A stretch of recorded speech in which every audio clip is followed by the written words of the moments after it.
Warga Banjar Sedahan Desa Munggu Mengui Badung dihebohkan dengan penemuan mayat Firdaus Aryanda, 25 tahun asal Sumatera Barat.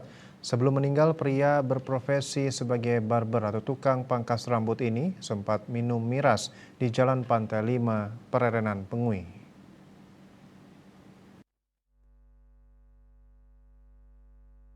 Kasih Humas Polres Badung Ibtu Ketut Sudana mengungkapkan awalnya korban berkunjung ke tempat fitness di Jalan Pantai 5 Prerenan dan bertemu dengan Ade Putra Mahendra. Saat itu korban dilihat sempat minum miras.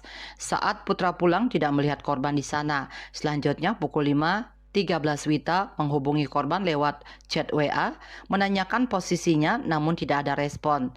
Di tempat terpisah pada Sabtu pukul 18.30 Wita, warga Dwi Yulianti dan Dea Tearesia Angelia menutup warung di Desa Munggu Mengui. Saat mencari kucingnya yang berlari keluar, mereka melihat sepeda motor diselokan dan kaget di sebelah utara sepeda motor tersebut terlihat ada mayat tertelungkup dan terbenam air parit.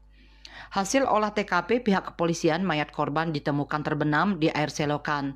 Luka robek di pelipis kanan dan luka lecet kelopak mata kanan. Selain itu, luka lecet pada lutut kanan dan lutut kiri. Selanjutnya, jasad korban dibawa ke RSD Mangusade Kapal menggunakan ambulans.